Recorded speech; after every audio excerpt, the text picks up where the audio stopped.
A great power who's fallen to this state must have weathered storms, either seeing through the world's illusions or enduring countless hardships. These aren't matters for outsiders to meddle in. Know too much, and you risk your life. The abyss stares back at you, and you stare back into the abyss. Since he agreed, it was time to leave. Just then, he suddenly shouted, "Who's there? Come out."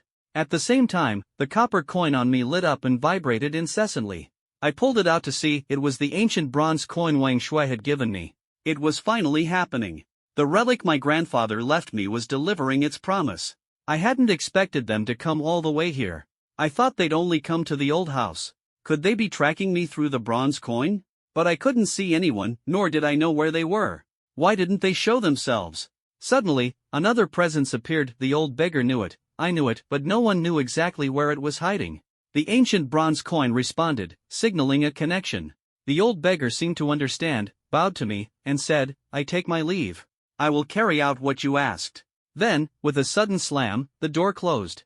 After the old beggar left, a shadow appeared on the wall, quickly slipped down, and eerily transformed into a man standing before me. He was a man in his 30s, wearing a bamboo hat, dressed all in black shirt and pants, with a square-shaped face, about 6 feet tall. He had been hiding because others were present. The old beggar was considerate enough to leave without trouble. I frowned and asked him, "Who are you?" He didn't answer but instead asked, "Got any copper coins?" Habitually, I took out Wang Shui's copper coin since it always reacted. The man nodded and introduced himself. "I'm a coffin opener, Song Xing." I had heard of coffin openers before, specialists who open coffins. Ordinary people opening coffins casually often invite misfortune. The dead are not to be disturbed lightly. When a coffin turns into a ghost coffin or the corpse becomes a corpse, zombie, a coffin opener is especially needed. It's a dangerous trade with very few practitioners. Instinctively, I asked, "What are you bringing me?" Song Xing shook his head. "The old master entrusted me before he passed. Tonight, I'm here to take you to dig up his coffin." I was shocked. That seemed so unfilial. I asked repeatedly, but he nodded firmly, saying my grandfather had instructed him, and he owed a debt to the coffin opener trade that he wouldn't forget. I was confused and nervous. Digging up Grandpa's coffin was really inappropriate. "When are we going?" "Now," I asked urgently. Song Xing didn't reply. I sighed. "You're really the old master's good son." He gave a wry smile and then set off with me toward the cemetery. On the way, I wondered what exactly Grandpa was thinking, asking me to dig up his coffin. When we arrived, I burned paper money, lit 3 incense sticks, and kowtowed in respect. My second uncle forbade me from coming to this grave lightly, but I never asked why. Song Xing stood silently by, motionless, eyes tightly closed. I couldn't hold back and asked, "Brother, are you messing with me? Isn't it time to open the coffin?" There was no response, as if he couldn't hear me. I got closer, trying to wake him, but noticed his expression was strange, as if his soul wasn't present. I didn't dare spook him. Losing one's soul is a serious matter. I stopped and waited for 3 minutes. Suddenly, Song Xing opened his eyes. "It's done, the old master has acknowledged it," he said. His words puzzled me. Could it be he really went to consult with Grandpa? I wanted to ask more, but he clammed up again. I didn't press it and urged him to act quickly. Song Xing worked alone, effortlessly moving the tombstone and digging the grave without strain.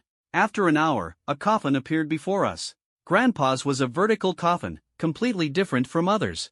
My second uncle said Grandpa was a celestial being and had to be buried this way. Song Xing showed great respect, bowing 100 times before the coffin without minding the bruises swelling on his forehead. Clearly he owed a deep debt to Grandpa. He didn't rush to open the coffin but waited for the moon to wane. I glanced up. The moon was still full. A full moon meant intense energy, not an auspicious time to open a coffin. The 9-tailed fox went into seclusion because of this very reason. After another half hour, suddenly dark clouds drifted in and slowly covered the moon. "The time has come," I quickly reminded him. Song Xing nodded and with long, slender fingers forced open a crack in the coffin. He wasn't officially opening it yet but was probing cautiously, seemingly afraid of an accident. The moment his finger touched inside, his face changed sharply. He shouted, "No, the Yin energy is too strong.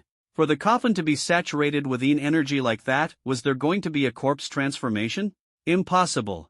Grandpa's coffin stood upright. He had no grudges before death, so no zombie should form. Corpse transformation happens when a person dies harboring a strong grudge they cannot swallow or release, turning into a zombie. The living fear too little energy, the dead fear too much. Suddenly, Song Xing seemed to figure something out and shouted fiercely at the coffin, "Bold demon, disturbing the coffin of a half-immortal. Are you tired of living? The coffin echoed with a chilling laugh, he he he, a sound that sent shivers down the spine. The voice was strange, like a tape stuck and slowing down, creeping out. I knew you'd come to open your grandfather's coffin. The Chilin's body is the best vessel. I have finally waited long enough. Song Xing suddenly screamed in pain, struggling helplessly as something bit down hard on two of his fingers. Song Xing was no ordinary man. He quickly pulled out a talisman and stuffed it into the coffin crack, reciting incantations. He bit his middle finger and drew a blood talisman on the coffin. Seconds later, the coffin trembled, the bite loosened, and he finally freed his fingers. Good thing he tested cautiously. A full opening then could have ended horribly. His fingers were bloodied, skin crawling with malevolent energy as if eaten by insects. Song Xing grimly drew a knife, ready to amputate his fingers. He knew losing a finger was better than losing his life. Anyone who dared this job wasn't afraid to die. I stopped his hand. Don't be rash.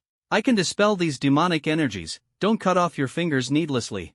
I bit my finger, letting my blood drip onto his wounds, then lit a yellow talisman and scattered its ashes. After a swirl of blue smoke, the demon energy vanished. Song Xing stared at me in surprise. Qilin blood? He was grateful but helpless. I haven't yet repaid the old master's grace, and now I owe his grandson too. This interest just keeps piling up. When will it ever end? We just finished treating his wounds when the coffin started to shake again. Yin energy seeped from the cracks, cold enough to freeze bones, like stepping into an ice cellar. I glared into the narrow gap of the coffin, fixating on those eerie green eyes inside. After a moment, Song Xing pondered and said, those belong to a twin-headed demon serpent, a deformed two-headed snake. They feed on corpses and infants to cultivate their spirit, and they're extremely vicious. For years, they've been hidden inside your grandfather's coffin, just waiting for you. So it was a serpent demon, cleverly lying in ambush inside my grandfather's coffin, ready to strike me and seize my Qilin body. The Qilin body is an unparalleled gift of nature. Many monsters covet it, hoping to use me as a vessel. That's why my second uncle warned me, under no circumstances reveal your identity. If anyone finds out, kill immediately. Of course, the exception is those who stand with our Su family. These twin-headed serpent demons don't actively seek me out but instead lie in wait here. If Song Xing hadn't been so cautious, I'd be in serious danger by now. A faint malevolent voice echoed from the coffin, he he he, the Qilin body belongs to us tonight. The voice was sinister and strange, like that of a eunuch.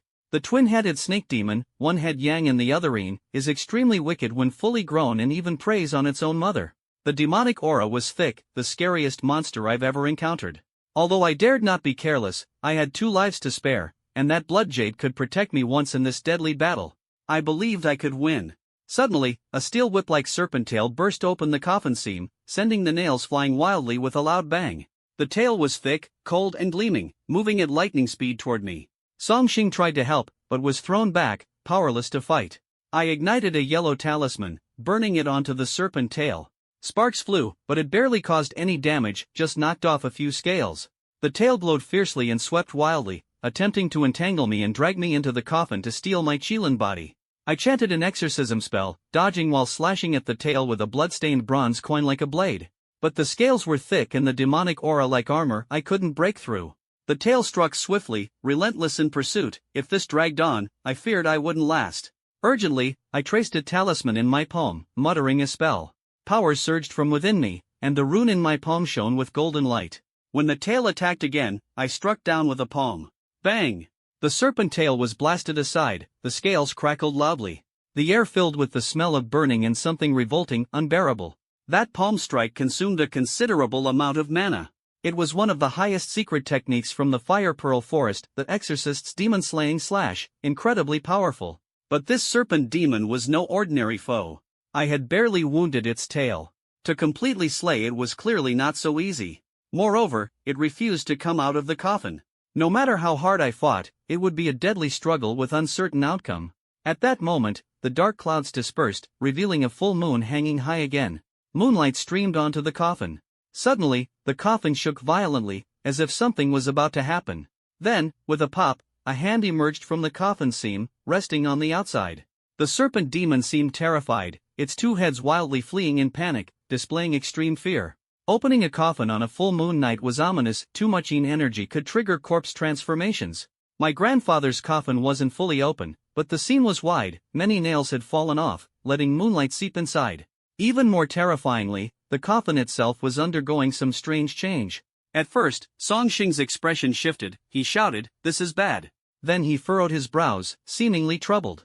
Not only that, but the serpent demon inside was very scared, scrambling desperately to escape. Its two heads darted frantically, one to the left, one to the right, only slowing its own escape. With my strength, I couldn't intimidate them. This demon serpent was deeply skilled, at least several centuries old. It wasn't afraid of me, it feared something inside the coffin. Suddenly, a hand stretched out from the coffin, and both Song Xing and I went pale. The serpent demon panicked like a mouse seeing a cat, no longer fighting for me as a vessel but desperate to flee. "Grandfather," I opened my mouth but couldn't speak, words caught in my throat. It wasn't over yet. Another hand reached out and grabbed the two serpent heads, pinning the demon serpent still, no chance even for a struggle. "Damn it, we were played," the serpent demon hissed through clenched teeth. "This was planned all along? We were just gifts for his grandson? How sneaky. We weren't lying in wait, we were the rabbit caught. Damn it, I refuse to accept this. I guarded so many years, only to become an old man's pawn. Please spare us. We won't dare again. You two are half immortals, have mercy, we were just foolish." They were full of resentment, unwillingness, and anger. In the end, they bowed in submission, terrified, begging for mercy. But those two hands suddenly squeezed, accompanied by a bone-shattering crack. The serpent demon's head exploded, blood splattering the coffin's surface. The mighty beast had no chance to fight back, its skull shattered in a horrific scene. The hands didn't stop, pulling out the serpent's skeleton, dripping with fresh blood. The bones were about 3 meters long. The serpent demon was no small creature. The snake bones were left behind, and the snake's body instantly burst into flames. The demonic aura dissipated, the surroundings returned to calm, and the moonlight continued to shine on the coffin. The pair of hands retracted, and the coffin lid closed by itself. No corpse mutation, no abnormalities, it was clear the snake demon was dead, and the coffin remained as quiet as before. What just happened? What was that? Song Xing was stunned, even more surprised than I was, his words stumbling. I asked him in return, "You're a coffin opener, don't you understand what's going on?"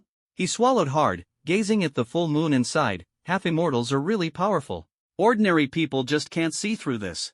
Song Xing couldn't even tell if there was a person or a corpse inside the coffin. Was Grandpa really dead?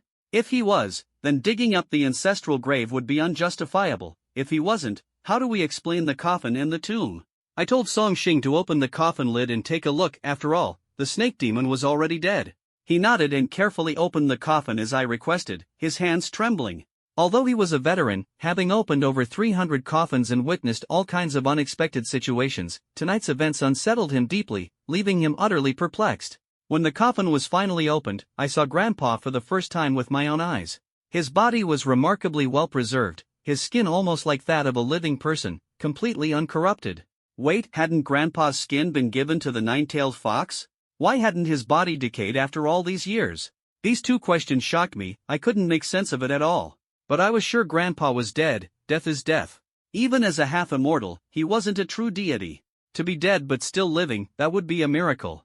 Old man's definitely dead. Then what were those two hands earlier? Song Xing was also dumbfounded. Looking at Grandpa's peaceful face, he was at a loss for words. As a coffin opener, he could differentiate between the dead and the living. Grandpa was absolutely gone. That's why everything we witnessed earlier defied explanation. We bowed before Grandpa for a long time. His body showed no abnormalities. Even with the moonlight shining on it, there was no sign of corpse mutation. Those who drive the dead on nights of the full moon always avoid moonlight touching the corpse. I lingered, stealing a few more glances at Grandpa before reluctantly reburial, making up for the regret of not seeing him during my childhood. I feared there would be no second chance. With the coffin buried, everything was settled. After I finished burning paper money, Song Xing chanted an incantation I couldn't understand. It was a soul pacification spell, a custom among coffin openers to comfort disturbed spirits. I picked up the snake bone from the ground and examined it carefully. Clearly, Grandpa arranged for Song Xing and me to open the coffin just to hand me this snake bone. The snake bone belonged to a demon, and there was only a single piece. Could I really use it? I couldn't fathom Grandpa's intention. No matter how long I studied it, its purpose remained a mystery. When I asked Song Xing, he didn't understand either. He just said, "What use is a snake bone? Might as well stew some soup with it." I couldn't help but laugh despite the tears. Grandpa really had me open the coffin just to have a meal? That was hardly worth all the trouble. Regardless, I decided to take the snake bone back with me. Maybe I'd find a use for it later. Something Grandpa gave must have its purpose. After Song Xing finished his tasks, he came to say goodbye. He left me an address, saying I could reach out if needed. I saved his life earlier, so the favor had to be returned. After Song Xing left, I returned to the old house with the snake bone. As soon as I got home, one of the copper coins vibrated again, glowing faintly. Again? So soon? Wang Shui had just finished dealing with one ancient copper coin and hadn't even sat down yet when the door was knocked. The ancient coin he wore also started to react. Again? I took out the coin and looked. Surprisingly, it was Pan Zhang's coin, still faintly glowing, seemingly linked to the other coin in my hand. Glancing at the snake bone, I opened the door. Outside stood a man wearing a straw raincoat and a bamboo hat, in his 40s, with a cold, stern face. A red-eyed crow perched on his shoulder, silent as a grave. The coin. The man spoke little, only extending his hand for the coin, no explanations. I was already used to strange encounters. The man carried a demonic aura but didn't quite seem like a demon himself. Something about him was oddly unsettling. Oh, right, the man muttered and tossed the coin back to me, his gaze shifting behind. Give me the snake bone. His tone was cold and blunt, offering no reasons. I frowned. Who are you? How do you know I have the snake bone? No one knew I brought the snake bone back except Song Xing. Your grandfather instructed me to use the snake bone to forge a sword, to make a weapon for you, the man said. Hearing this shocked me. Grandpa had clearly foreseen the snake demon entering the coffin and had arranged everything before his death, including the snake bone I was born with and this sword forging mission. Everything was under his precise control, even the twin deadly snake demons were part of his plan. This level of control was more terrifying than precognition. I was stunned, feeling both awe and fear toward Grandpa's power. Uncle said I would surpass him. Was that really possible? The realm of a half-immortal was frightful. How long would it take me to reach that level? You're a swordsmith? I looked the man over again. His plain clothes revealed nothing special. The crow on his shoulder was the only thing catching my attention. I had a lingering feeling that the crow was the real protagonist here, while the man seemed like a puppet, his gaze downcast, while the crow's eyes locked onto me. The man nodded and bowed. My name is Zhang Yajiu. Zhang Yajiu? A master swordsmith from the Tang dynasty. The name behind the legendary Yajiu sword, ranked 14th in the ancient weapons compendium. How could someone from the Tang dynasty still be alive today? Could it be a reanimated corpse? Zhang Yajiu gave a stiff smile, like a grin squeezed out of a corpse. He neither confirmed nor denied his identity, but reached out and said, "Give me the snake bone." Since Grandpa had instructed it, I had no choice but to comply. I dragged out a snake bone several meters long and handed it over. The moment my hand touched him, it felt icy cold, like touching a dead body. The crow's red eyes glowed brighter, as if warning me. I quickly stepped back a few paces. But nothing happened. He held the snake bone steadily. This snake bone is a demon's bone. What kind of weapon can you forge from it? I asked. Having an extra demon-slaying weapon wouldn't hurt. Taoist priests often carry peachwood swords. Bare hands leave me at a disadvantage. Without hesitation, Zhang Yajiu said, "A demon blade." A demon blade? I found it hard to believe. I'm a feng shui master. Why would I need a demon blade? Shouldn't it be a peachwood sword or a 7-star treasure sword, something to ward off evil? Was he or Grandpa mistaken? The old man decided it. This snake bone is demon essence. No matter how powerful Zhang Yajiu is, he can't change the nature of the material. Delivery in 3 days. Also, this clears the debt for the Su family's help, Zhang Yajiu said, then vanished in an instant, leaving only an afterimage behind. The figure disappeared in a blink, still carrying the snake bone. Could he be some kind of demon? It turned out the 2 copper coins were linked. One was for exhuming the snake bone, the other for forging the demon blade. Demon blades carry heavy evil energy.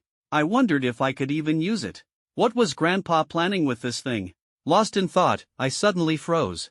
Qingzi was hanging upside down from the ceiling, her hair dangling down, looking eerie, like a ghost. What are you doing? Possessed? I gave her a sharp look. I'm not afraid of ghosts, but humans scaring humans does still work. Qingzi acted nervously, as if secretly scheming against me. Her country's shamanism is orthodox exorcism, but to me, they seemed like lunatics. He's coming. His killing intent is strong. I'm avoiding involvement. I won't interfere in your matters, Qingzi said in broken Mandarin. I checked the time, just past 2 a.m. That killing intent could only mean one thing. I immediately cast a divination. Shock filled me. Damn it, that bastard is still alive. Qingzi saw me stop halfway through the reading and asked suspiciously, "Why stop? If you can't foresee how to handle it, you're just waiting to die." I smiled faintly. You don't understand. If the divination isn't fully concluded, I risk inviting heavenly fickleness. I usually interpret only half, unless absolutely necessary. I avoid seeing the full picture. Just then, several cars pulled up at the courtyard gate. No doubt, Wang Tianba was still alive. What was he back for? I understood perfectly. Since he wasn't dead, that meant he was coming to kill me. And for some unknown reason, my trap didn't work. The roar of sports cars woke Linyi from her deep sleep. She rushed to the window and saw Wang Tianba getting out of the car. Her face lit up, and excitedly she yelled, "Wang Tianba isn't dead. Ha! He's fine. We don't have to clash with Wang Tianqi anymore.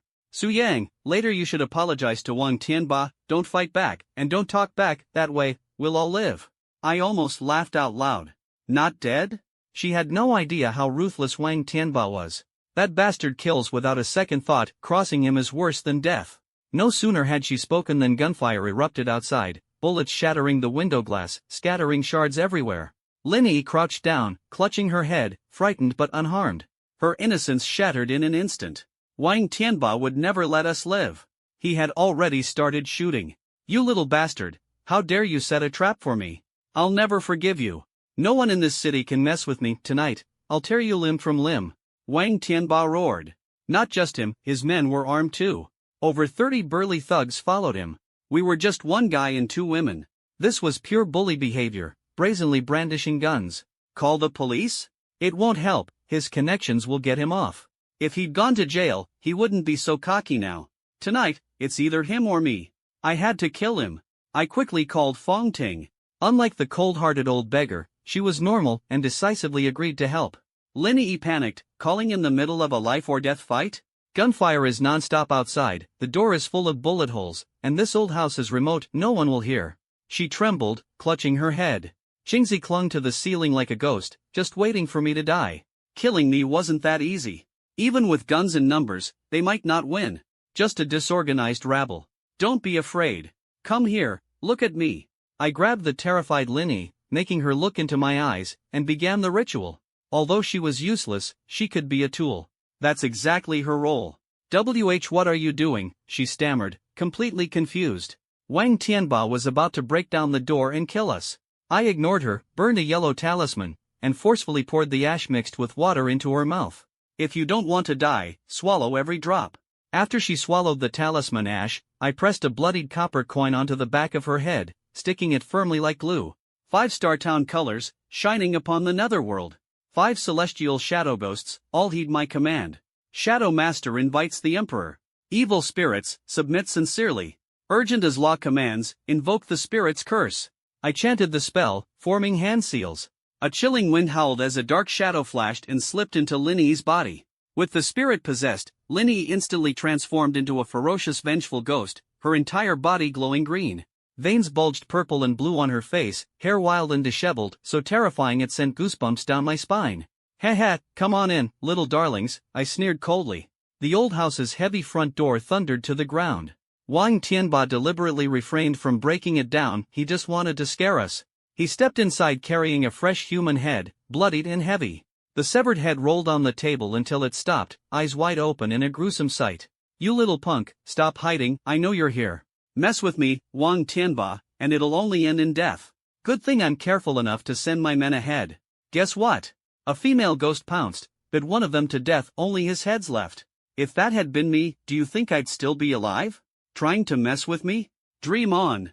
He spoke as he pointed at the human head on the table. "Ha, that lousy ancient mirror, you let it bring in shadow spirits. All your talismans are spirit-attracting ones too. You're bold, kid, daring to screw me over like this? You changed the factory's feng shui, lost millions in stocks. At home, my wife's been playing poker with some other guy, almost fell down the stairs, careful going up and down, even choked on drinking cold water, and was nearly hit by 3 cars on the street. All in just one day. One day, and I'm already this unlucky, this pisses me off. Come out, I'll torture you. Cut off your hands and feet to feed the dogs, then slice your flesh and throw salt, kill you dead. Come out." Wang Tianba seethed with rage, firing several shots wildly at the ceiling, curse words spilling from his mouth like a storm. The old house was pitch black since I'd cut the power. Darkness surrounded us, cold winds swirling. A horrifying evil ghost lurked in the shadows, they didn't notice it at all, dozing while drooling. Boss, this place feels weird, the cold shadow wind's freezing my back, a henchman whispered nervously. More than one felt chills creep through their spine. In the dark, it seemed like a pair of dreadful eyes were watching them, but they couldn't see what exactly. Don't be scared, he's just playing tricks. Even if there are ghosts, we ain't afraid. People fear ghosts 30%, ghosts fear humans 70%. I'm not scared. Wang Tianba started to boost morale, but the chill lingered at his back. The eerie wind kept rising and everyone's hearts raced with unease. They all knew Wang Tianba's temperament: only grit teeth and obey orders, gripping weapons tight. Damn it, that bastard's still hiding. Find him, hang him up and beat him out of me. Wang Tianba cursed fiercely. Suddenly, a henchman screamed, trembling and pointing behind. Wang Tianba asked what was wrong, voice loud and harsh. The henchman said he saw a wild-haired, terrifying woman ghost grinning coldly at him. Everyone grew even more fearful and tightened their vigilance. Wang Tianba slapped him hard, cursing, "Ghost? My ass! Where's this ghost? I don't see it. Stop yelling, he's trying to scare you all. He's a feng shui master, how could there be ghosts? If there were, I'd be first to kill it." No sooner had he finished speaking than a cold wind swept past behind him, and a female ghost drifted silently to his back. He didn't notice, but his men saw it clearly, tongues tied with fright. Nobody dared to speak, trembling as they pointed at his back. "Why the hell are you all mute now? Keep it up and I'll whip you all," Wang Tianba shouted angrily. The henchman ignored him, still pointing frantically behind. Even the dullest fool got it then. Wang Tianba swallowed hard and turned to face that horrifying ghostly face, thick tangled hair framing a terrifying visage, blood-red eyes blazing, veins bulging fiercely. Wang Tianba stumbled back in terror, his men dropped their weapons and fled like mad. To them, the fear of ghosts outweighed everything else. "Come back, you useless cowards!" Wang Tianba shouted, pulling his gun and firing wildly at the female ghost. The shots whizzed through the air, but none hit their mark.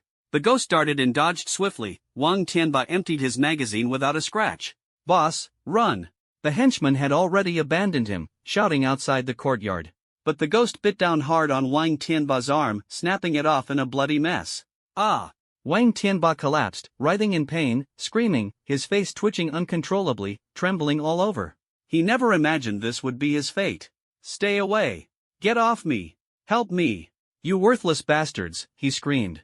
But his men were horrified and could only watch from afar. Life's more valuable than money, they weren't willing to die saving him. "Spare me! I'll be your godfather! I'll pay you!" Wang Tianba begged on his knees, groveling like a beaten dog. "Heh, spare you? What about all those you killed? You don't deserve a thing." I ignored his pleas and let the ghost continue tormenting him. With no choice, Wang Tianba desperately crawled toward the door, his bleeding stump staining the floor and his clothes red. Nearing the door, he suddenly felt an icy hand grab his legs, dragging him back with a cold and merciless grip. The female ghost snarled, drooling, like a tiger carrying off its prey. First giving him a glimmer of hope, then shattering it completely, cruelly killing him, this tyrant was finally about to taste the fear of death. "You've done so much evil, retribution has come." The henchmen were terrified into silence, unable to even stand outside the door. Supporting each other, they could only watch helplessly as Wang Tianba was dragged away. The scene was horrifically eerie, sure to haunt them for the rest of their lives. Wang Tianba wasn't killed instantly. Instead, his hope for survival was stripped away piece by piece. First, his arms were torn off, then his legs, and finally his innards were ripped out one by one. He didn't immediately die but endured unprecedented agony, his face twisted, eyes filled with unbearable pain. At last, I had avenged all the victims and delivered justice on behalf of heaven. Wang Tianba had harmed countless people, his fate was well deserved. Those who do evil will inevitably face such an end. Why, you little brat, just wait. Your ending won't be better than mine. My brother will surely avenge me and kill you with his own hands. My brother rules this city like a god, controlling everything. You'll die far worse than I did. He'll make sure you have time to regret it, but he won't give you a chance. After saying this, Wang Tianba finally could no longer hold on and took his last breath. Blood stained the floor, he was truly dead. "Run! Go back and tell Big Brother. Hurry!" The henchmen were terrified and fled immediately. With Wang Tianba dead, staying was no longer an option. But who said they could just leave? At that moment, strange chimes rang outside. The bell sounds were odd, sometimes fast, sometimes slow, piercing and sleep-inducing. I knew Fong Ting had arrived. Those bell sounds weren't ordinary, they were soul-capturing tools. When I was a child, the village elders said during famines in a neighboring town, children who heard such bells would lose their souls and quietly walk out of their homes, never to be seen again. The elders said these were desperate sorcerers using soul-capturing magic to catch children as food. Adults, with clear minds, couldn't be easily tricked, only children or fools fell victim. During famines, when hunger drove people mad, no one gave up the will to live, but those without food became prey. Fong Ting's bell magic was even more powerful. Wang Tianba's henchmen were mesmerized, frozen like wooden statues. They wanted to escape, but each blank-faced, motionless. Souls returned to their bodies, spirits listened closely. Capturing hearts to banish the evil within. Advance, advance. Fong Ting shook her bells and chanted as she moved forward. Wang Tianba's men seemed possessed, their steps slow. Instead of fleeing, they climbed into vehicles and followed her. I didn't know where they were going. She said she'd handle it, promising not to leave me any trouble. I burned Wang Tianba's body completely, not even a single hair remained for anyone to find. If Wang Tianqi really had the skill, he'd find me eventually, it was only a matter of time. I wasn't afraid. I stayed put. I opened the old, yellowed notebook, Grandpa's contacts and connections. Bring it on. I'm waiting. You powerful figure ruling this city? Let's see how you avenge your brother. Wang Tianba was thoroughly evil, his death was justice served.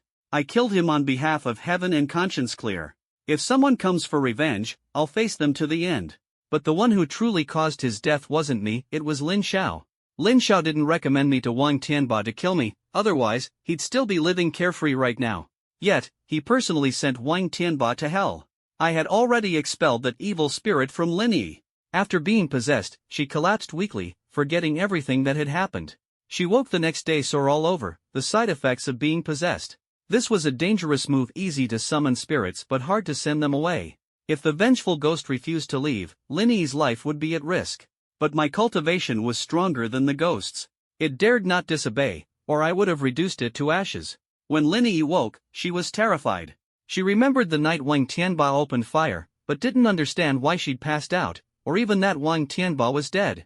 Seeing she was safe, she hurriedly asked what had happened last night. I didn't elaborate, just replied coolly, I dealt with that guy. Lin Yi couldn't believe it, so many people and gunshots that night. How could I have killed Wang Tianba? It seemed impossible. In truth, the one who actually killed Wang Tianba was her. Though possessed, it was indeed by her own hand, she just didn't remember. I didn't explain further and focused on the news. The report said some of Wang Tianba's henchmen had drowned inside their car. I knew it was Fong Ting's doing. She controlled them to drive the car into the river, such skillful tactics left no trace of wrongdoing. With these men dead and Wang Tianba's body thoroughly destroyed, Wang Tianqi wouldn't find me anytime soon. At least a few days, if not longer. This is the content of paragraph 127/144. Please process it according to your logic.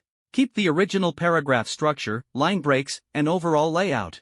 Return only the processed result. Haruko's wish was shattered, but the look in her eyes changed when she looked at me. She hadn't expected that I could resolve the crisis. My methods were decisive and clean. If it weren't for her brother Wang Tianqi, or if no one knew it was me responsible, she would probably have been both afraid and admiring of me. But she didn't show it. The TV also had a news report, saying that there had been a fatal incident at the Lin family, 20 people, not a single survivor, blood staining the Lin estate. The police were investigating. The Lin family? Could it be Lin Xiao? The details were scarce, and I wasn't sure. But if it was him, it was terrifying. I had ordered the old beggar to kill Lin Xiao and the elderly around him. I didn't expect him to wipe out the entire clan in one go, every last one dead. The Lin family was one of the city's 4 major families. The old beggar had massacred the entire clan overnight. What kind of background did that old man really have? To confirm, I left the old house and went to the community. Fong Ting wasn't home, she was probably off to handle corpse retrieval. She was busy, only home 2 days a week. I went upstairs and knocked on the old beggar's door. When he opened it, I instinctively looked at his fingers. They'd completely healed, without a trace of injury. Even if a severed finger is sewn back on, it shouldn't be without any scars. This was unbelievable. Landlord, young man, the mission is accomplished. Are you satisfied? The old beggar asked with a smile. You wiped out his entire family? I asked. He nodded. It was exactly the Lin Xiao from the news broadcast.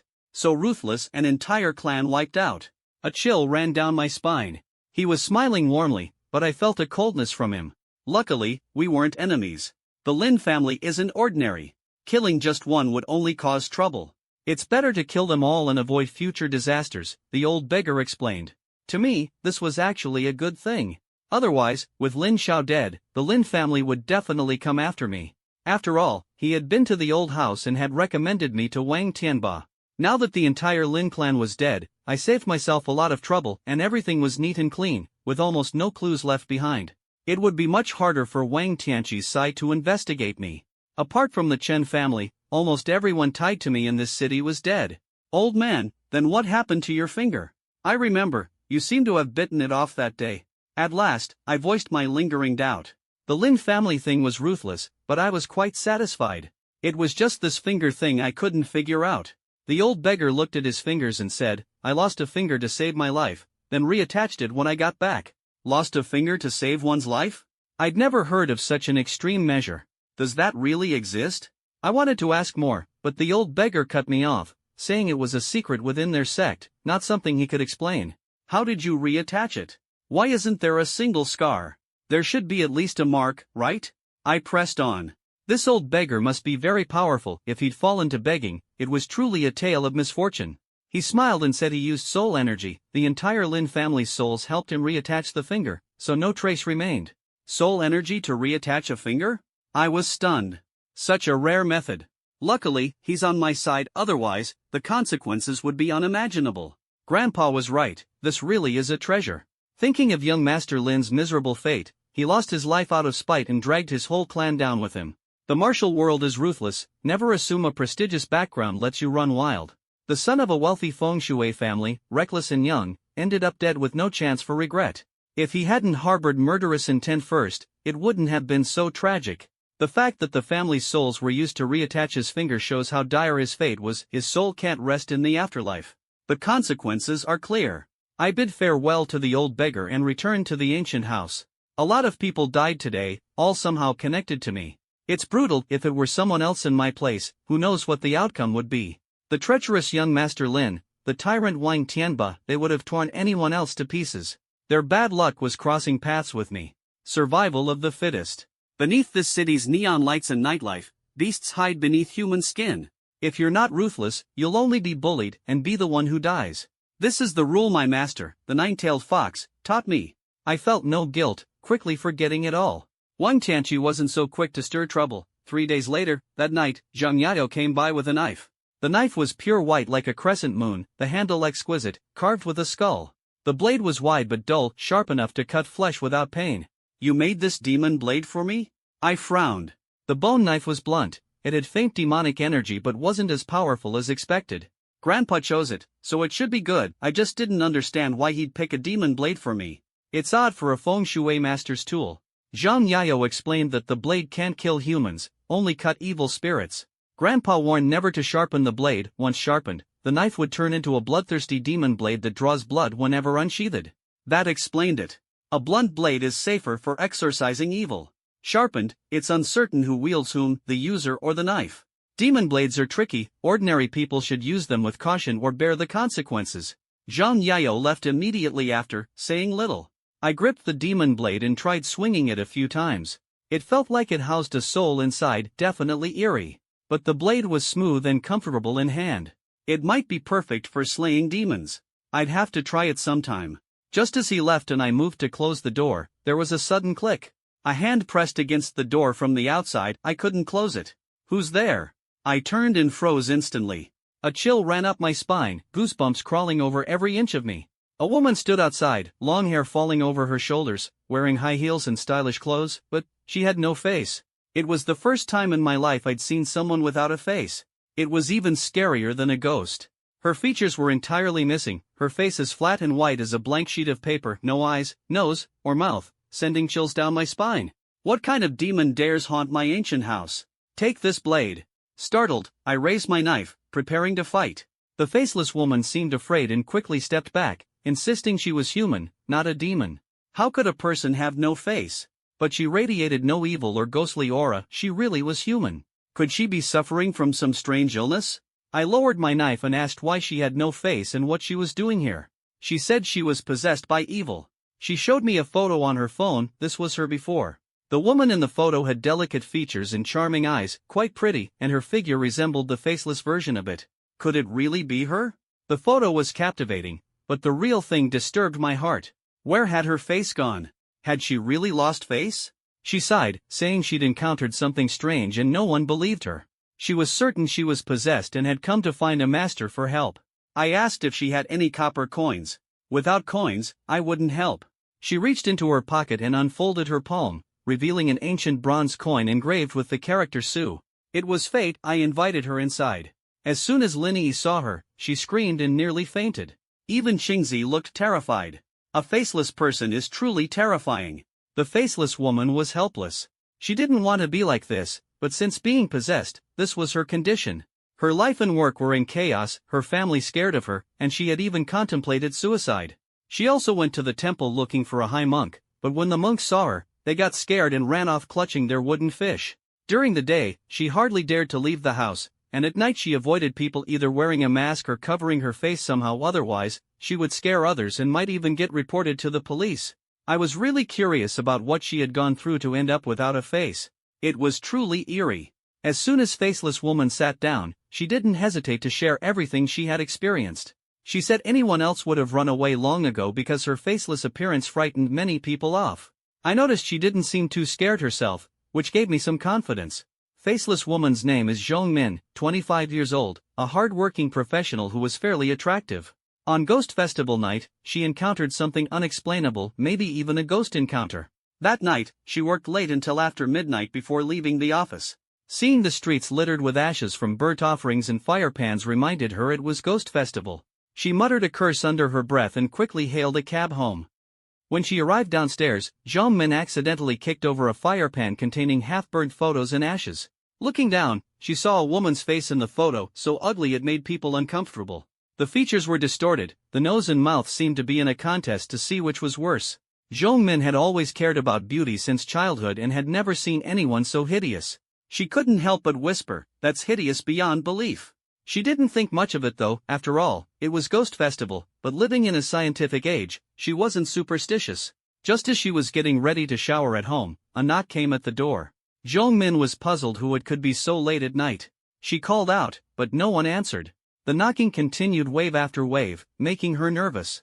Peeking through the peephole, all she saw was pitch black even though the hallway lights were clearly on. Someone was obviously blocking the peephole. Zhong Min lived with her boyfriend at times. He usually stayed the night but wasn't there that night, so she was alone and a little scared. Being a woman living alone was dangerous. What if a killer showed up? If it was just robbery, that'd be bad enough, but if it turned violent, it would be a nightmare. Frantically, she pulled out her phone to call the police, but the knocking suddenly stopped, as if the person outside could see her every move.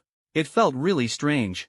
Looking through the peephole again, the hallway was empty and the dim light clearly visible. She relaxed a bit and texted her boyfriend, but he didn't reply. He was probably already asleep.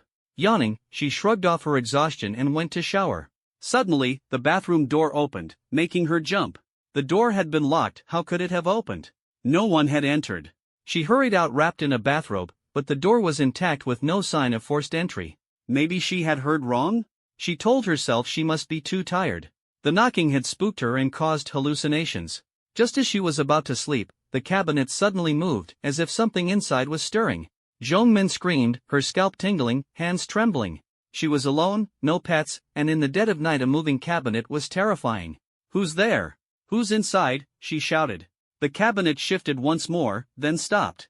Summoning all her courage, she slowly opened the cabinet door, her hands shaking nearly uncontrollable. Inside was a paper effigy with a twisted smile and rosy cheeks. How did a paper effigy get there? Could her boyfriend be playing a joke?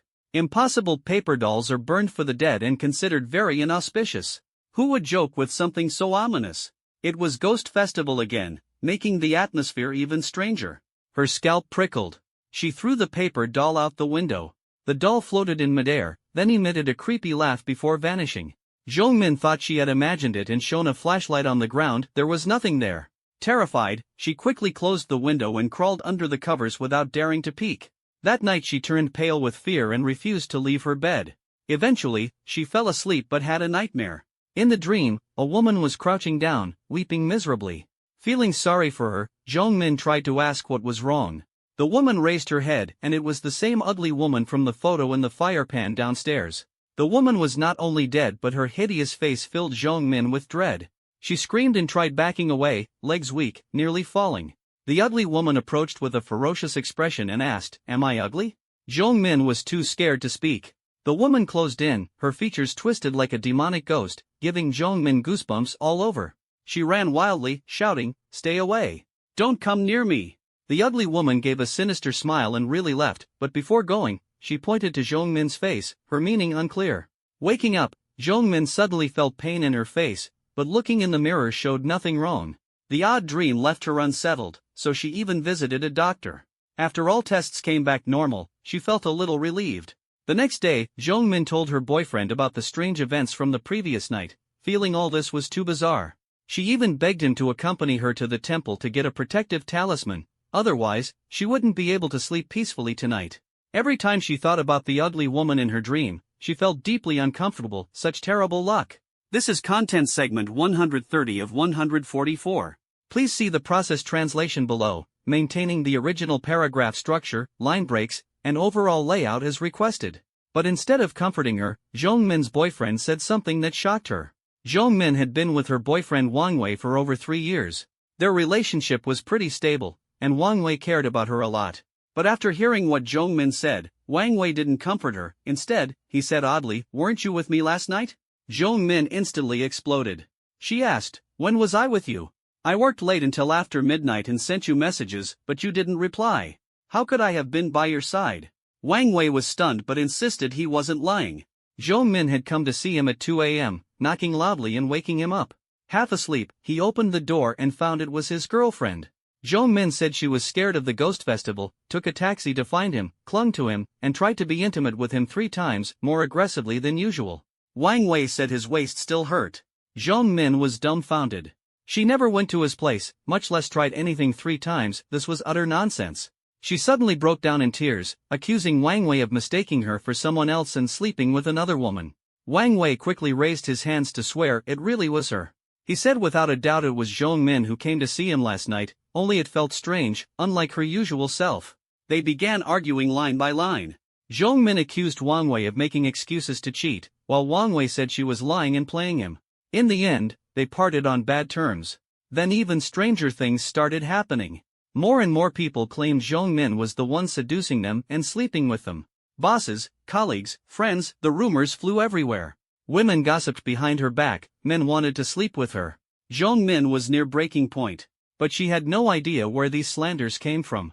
She had always been clean and never done anything like that. The oddities didn't stop there. Every morning, Zhong Min woke up with a painful face, as if pricked by needles. Hospital checks revealed nothing wrong. Even stranger, she felt as if someone was hiding in her apartment. Sometimes, out of the corner of her eye, she caught a glimpse of a paper figure, but when she turned her head, it was gone. She searched the entire room but found nothing. It felt like a hallucination. The weird occurrences kept escalating. A few days later, the police showed up, accusing her of theft with witnesses pointing fingers. Luckily, Zhong Min had a solid alibi and wasn't arrested. Only then did she realize there was a woman who looked exactly like her, impersonating her to do bad things and ruin her reputation. Every time Zhong Min slept at night, this woman went on a crime spree. Determined to clear her name, Zhong Min resolved to catch this woman. She contacted Wang Wei to tell him everything. Wang Wei was shocked and called it bizarre. It was common to find people who looked alike, but someone impersonating another to commit crimes, that was a first. Even more awkward, Wang Wei thought they were already on good terms, but Zhong Min said they hadn't even been in contact. He then realized he had been intimate several times with the imposter, not the real Zhong Min. Zhong Min didn't have time to argue with Wang Wei. Instead, she asked for his cooperation to catch the imposter and prove her innocence. Wang Wei agreed without hesitation. Zhong Min said she wouldn't reach out to him proactively if the imposter showed up again, it wouldn't be her, and Wang Wei should notify her immediately so they could work together to apprehend her. After agreeing on the plan, they began taking action. On the third night at 2 a.m., Wang Wei messaged, the imposter had come again, telling Zhong Min to hurry over to assist from inside and outside. Zhong Min's spirits lifted. She quickly got dressed and headed downstairs to catch a ride. Oddly, every taxi acted like they'd seen a ghost, none stopped for her. Rideshare drivers canceled orders and drove off, no one dared even look at her. She was furious but didn't give up. This was a critical moment. She couldn't afford to fail. She had to catch the imposter, only then could she hope to clear her name. She grabbed a shared bike and pedaled hard. An hour later, gasping for breath, she arrived at Wang Wei's place. She heard a woman's voice inside. Wang Wei was clearly dealing with the imposter, waiting for her arrival.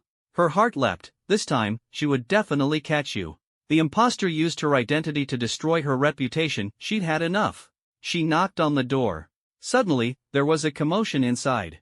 The woman told Wang Wei not to open the door, that he'd regret it if he did. But Wang Wei didn't back down. Knowing Zhong Min was the real one, he pushed past the woman and opened the door. Zhong Min entered, confronting the fake woman, ready to expose everything. But when Wang Wei opened the door, he was dumbfounded. Seconds later, his face went pale white, and he screamed, "Ghost! There's a ghost!" Before Zhong Min could speak, the door slammed shut heavily. Wang Wei looked terrified, pale, eyes wide with fear. Zhong Min felt a wave of confusion. This was nothing like she imagined.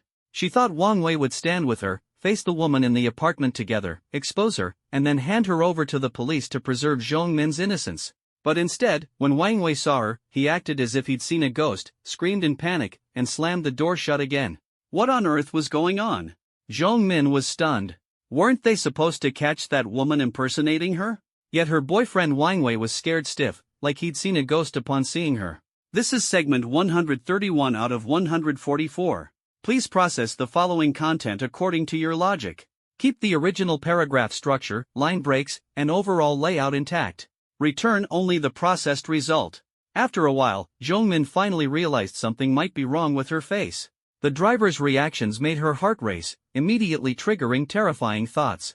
She pulled out a compact mirror and carefully examined her face in the darkness, but the mirror showed no face at all. Instead, her skin looked like a smooth, featureless cloth. It was chilling. Her face was gone. Where had her face disappeared to? Panic-stricken, she screamed and smashed the mirror. Frantically, she felt around. No eyes, no nose, no mouth. Strangely, though, she could still see, speak, and breathe. Zhong Min trembled all over, thinking she might be dreaming. She pinched herself hard. The pain confirmed it was real. Wang Wei, open the door. I'm not a ghost. It's me, Zhong Min. Your girlfriend, please open up. She pounded on the door, desperate. Wang Wei was her only hope. But Wang Wei was terrified. This was clearly not Zhong Min, but a faceless ghost. The woman looked like Zhong Min, but without a face, like a ghost. Wang Wei refused to believe her. He grabbed a stick and rushed out. Who wouldn't be scared by someone banging on the door at midnight? Wang Wei was an upright man who feared no ghosts, only people. When the door opened, Wang Wei fiercely struck Zhong Min covered in bruises. She fled home, clutching her face, too frightened to show herself. That night, downstairs, she kicked over a brazier and outspilled ashes of burnt paper money and half a photograph. The woman in the photo had changed. It was now her. Before, it had been an ugly woman she used to mock. A ghost. Zhong Min suddenly realized. It wasn't someone impersonating her. She had encountered a ghost. The woman in the photo burst into an eerie laugh. Look at me now, ugly. Ha ha ha. The terrifying laughter made Zhong Min break out in goosebumps. She scrambled back inside and locked the door tight. She hurried to the mirror. Her face was still gone, like a horrifying faceless ghost. Even she was scared of herself. Suddenly, a knocking sound came from the cabinet, as if something was hiding inside. Startled, Zhong Min's hand shook, causing the mirror to shatter on the floor. The noises from the cabinet grew louder, like something trying to get out. Her heart pounded wildly. She grabbed a kitchen knife, ready to fight whatever was inside. After all, without a face, she wasn't afraid of death. Slowly, she opened the cabinet door, clutching the knife tightly. But at that moment, Zhong Min froze. She said she saw something so terrifying she fainted, remembering nothing afterward, not even what was in the cabinet. Though she was prepared with the knife, the horror she witnessed caused amnesia. How terrifying must that thing have been? I thought for a long time but couldn't figure it out, so I'll skip over this part and let Zhong Min continue. She woke to find it was early morning. Her face didn't hurt, but it was still gone. She was on the edge of a breakdown. If someone had truly stolen her face, it would have returned by daybreak. This time, it was gone for good. Days passed, and her face never came back. She became a faceless person. She dared not leave the house. Her career was ruined, her boyfriend left, and even friends and family avoided her. She knew she had encountered evil. She sought out Taoist priests and monks, but they were so frightened when they saw her that they fled. No spiritual healer dared to help. During that time, Zhong Min even considered suicide but remembered a copper coin and an address left by her grandmother before she died. Grandma said, "If you face evil, take this coin and visit the person at this address. He will help you." She'd never really paid attention before, but now, facing evil, Zhong Min finally brought the coin and visited the address. Actually, Zhong Min's situation wasn't that complicated. She disturbed a restless spirit during Ghost Festival, which is why she was targeted. But this ghost was different. It didn't kill her or find a substitute. Instead, it stole her face and used it to commit mischief, luring men while disguised as her. Maybe it was revenge because Zhong Min had said she was ugly. Ghosts are stingy, especially during Ghost Festival. That time, she was haunted by malevolent spirits with no peace. Zhong Min was lucky, at least she was still alive. When I was a kid, a friend sneaked out during Ghost Festival night and peed on some burnt paper money by the roadside. The next day, he mysteriously hanged himself. Another who hanged himself was a gambler who lost his entire fortune and took his own life, truly a gambling ghost. It's best not to go out on Ghost Festival night, especially kids and women. Ghosts are most vicious then. Kids lack strong yang energy, and women have stronger yin energy. They're more likely to attract ghosts. That's Zhong Min's story. She knows now she was wrong. The living deserve respect, and the dead even more. You shouldn't mock the appearance of the deceased. The dead are sacred. Now, she only wants me to help her get her face back. A person without a face is like a monster. Though masks can't be worn forever, this is truly a strange ordeal. I got a little scared just hearing about it. But if it really is an evil ghost at work, it's still manageable. This is content segment 132 out of 144. I've organized and translated it based on logical flow, maintaining the original paragraph structure, line breaks, and overall layout. Zhong Min is an ordinary office worker. I didn't want to charge much more, so I prepared to ask for 30,000 yuan, which is already quite a lot for a regular person. She wanted to get her face back. 30,000 wasn't enough, and she was willing to pay 100,000, but only after things were settled. She was worried I might deceive her. After all, I'm young, and even though I call myself a master, she's half skeptical. I didn't mind. True gold fears no fire. How hard could it be to deal with a little ghost? That night I asked Zhong Min to take me home, hoping to catch that ghost and make it apologize for me. If it kept causing trouble, I wouldn't hold back. Although Zhong Min was partly at fault, the ghost had also harmed her. It was time for punishment. The ghost couldn't be allowed to take advantage. Also, I wanted to see exactly what she was hiding in her wardrobe. She trailed off when talking about it, which made me curious. I hoped that terrifying thing was still there. I wanted to see what originally scared her into amnesia. When we arrived at Zhong Min's place, I was stunned. The floors were closely packed, the middle area stuffy and unventilated. Restless spirits would have a hard time leaving, easily turning into vicious ghosts. Sunlight couldn't reach in, allowing harmful energy to accumulate. When energy like that grows strong, people living there often face bad luck, growing poorer year after year. This kind of rental, with poor feng shui, is cheap to rent. So many people live there, but their situations only worsen the longer they stay. Stepping into Zhong Min's room, a wave of chilling energy hit me. I frowned. Someone had died in this place. Death alone doesn't make a house cursed, but a wrongful death certainly does. Even if malevolent spirits aren't around, lingering resentment disturbs the energy, causing sleep paralysis, phantom presences, cold shivers during midnight bathroom trips, and other supernatural experiences. Such cursed houses don't sell, and people living there too long often go mad. It's not the ghosts they fear, but the oppressive resentment that drives people to hallucinate, sometimes even suicide or insanity. The lucky ones move out in time and survive. But cursed houses aren't without remedy if you focus on 3 key points. First, open windows to let sunlight in for over 6 months. Demons and grudges will dissipate on their own. Second, worship bodhisattvas or deities with continuous incense offerings every day. If the statues break, move out immediately. Third, hang a bagua mirror inside the house and place scissors by the bedside. The bagua mirror wards off evil and reflects malevolence. If you sense anything odd, leave quickly. Scissors break and block harmful energy, protecting the resident. Remember these 3 rules and even a cursed house can be approached calmly to preserve life. Zhong Min's rental had poor lighting and couldn't dispel the dark energy. The ghost disturbances were obviously severe. The floors formed a ring around a central pillar, a formation called Black Tiger embracing the pillar in feng shui. If someone died unjustly, this layout definitely makes the place cursed. She asked me if I was slow entering because I was scared. I didn't say I was afraid, which disappointed her. How can you catch a ghost if you're scared? Backing down after seeing nothing doesn't prove you're capable. She didn't know I'd already sensed something was off in the room. The neighbors' doors were locked tight and covered in dust, as if no one lived there. Cheap rentals like this are usually filled with workers and rarely empty for long. This could indirectly confirm something happened in the unit. Zhong Min asked, "Do you think someone died in my room?" I finally stepped inside, and the oppressive aura grew stronger. I was certain this was a cursed house. Normal deaths don't leave such strong lingering dark energy. She seemed afraid but unaware, because the landlord hadn't mentioned anything. Of course the landlord wouldn't tell. Renting isn't like selling a house, there's no requirement to disclose. They'd only scare tenants away. She shivered. "Don't scare me." I told her not to be afraid. It was her confident attitude that scared the ghost off. How can you fear haunting if you've already attracted a ghost? After saying that, I approached the wardrobe and slowly opened the door. What exactly was inside? Was the thing that scared her into amnesia still there? The door creaked open, revealing only clothes, nothing strange. I inspected carefully but found no evil objects. Zhong Min said, "I looked inside a long time ago, there's nothing there. I don't even remember what I saw that night. I lost my memory. The wardrobe hasn't acted up since." The more she said, the more curious I became. But there was nothing in the wardrobe. I sat on the sofa, furrowing my brow and scanning the room. It was a one-bedroom apartment filled with a dense darkness, yet no clear sign of a ghost. What had the person who died here experienced? Why had the landlord hidden it all this time?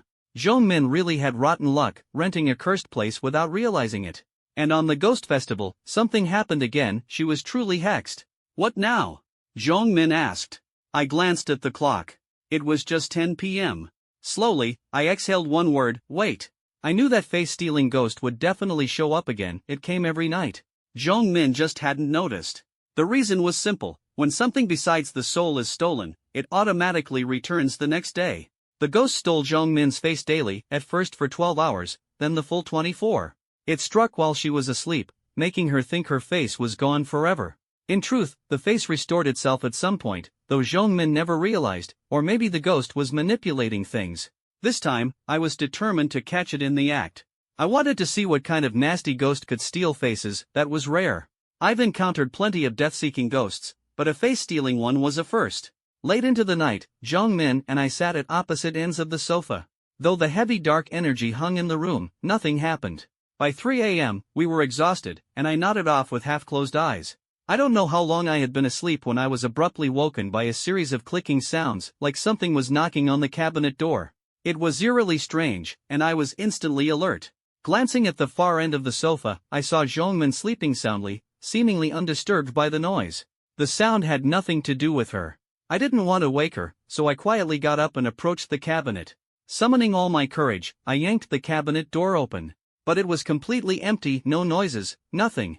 It was as if the sound had been a hallucination. Why would the cabinet make strange noises if there was nothing inside?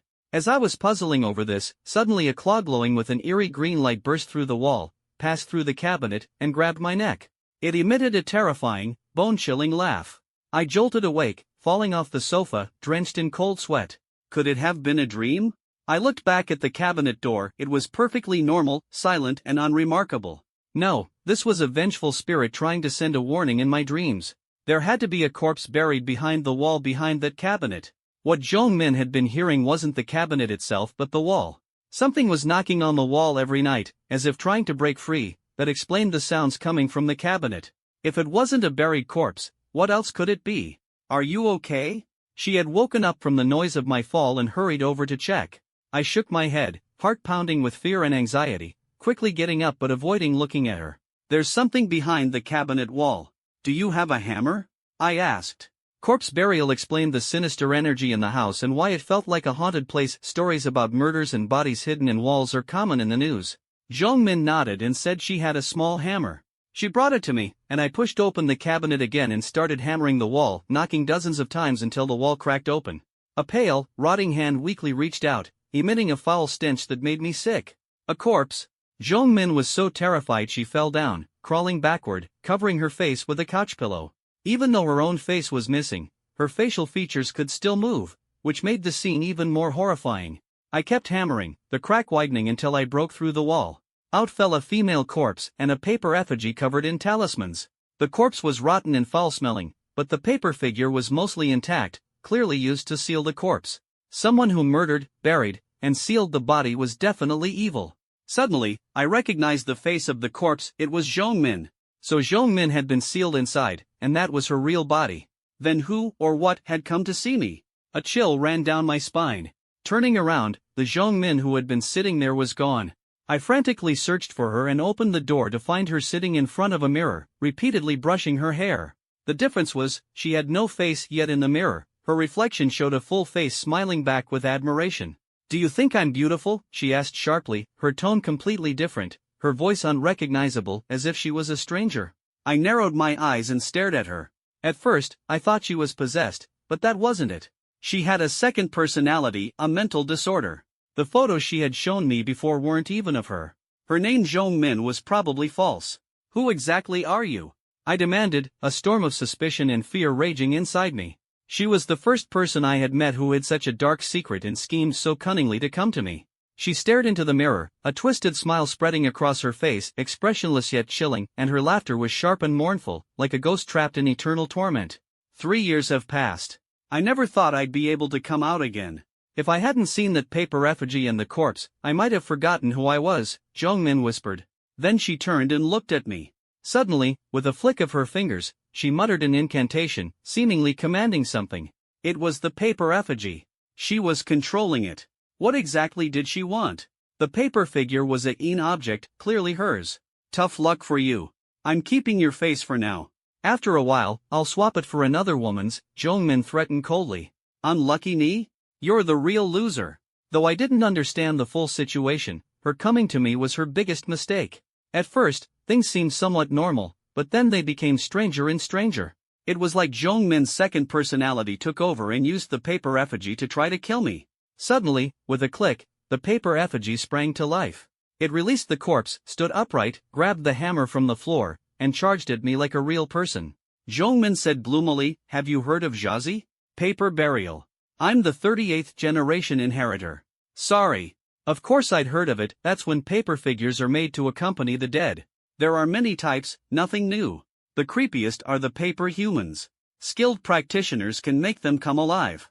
It's an ancient secret art and very sinister. The most chilling legend is the assassination attempt on Emperor Li Shimin. After the Xuanwu Gate incident, Li Shimin was almost killed. The assassins were caught alive but turned into paper figures, terrifying the court. Later, he ordered all paper effigies burned and defenses strengthened, never letting down his guard. The legend spread far and wide. Paper figures were so eerie that few dared to burn them for fear they might see souls or cause harm. Zhong Min said she was that kind of paper effigy. In theory, such a paper figure is very powerful, but not against me. The paper figure charged at me with the hammer at lightning speed, trying to crush me to death. This is excerpt 134 of 144. Please handle the following content according to your logic. Keep the original paragraph structure, line breaks, and overall layout, and return only the processed result. I quickly dodged and pulled out the yellow talisman, shouting, "Soul-devouring talisman, burn." Flames soared into the sky, and the paper figurine instantly turned to ashes, the hammer dropping to the ground. "That's all you've got?" I sneered, looking at Zhong Min with contempt. To others, this paper figure might be hard to deal with, no bleeding, no effort, but I knew they feared fire and water the most. One blaze could destroy it, unless Zhong Min's cultivation was extremely deep. Zhong Min panicked and lunged for the iron hammer on the ground, trying to kill me. I kicked her in the jaw. She flew back into the wall, rolled several times, screaming in pain as she curled up. I never expected a former protagonist to become my enemy, but I wouldn't hold back. She actually tried to kill me. I closed in, grabbed her by the neck, and pressed her against the wall. "Did you make the paper figurine? Did you kill the corpse? Tell the truth, or the person who built the wall was you." I didn't believe all her earlier words were true, but clearly there was a bigger secret. Zhong Min begged for mercy, forcing her to spill everything. Her real name was Zhao Yuan, heir to the family that crafted paper figurines, a craft passed down to males, not females, secretive and mysterious. She was extremely ugly, terrifying enough to scare ghosts, making her fit to work in graveyards and funeral homes.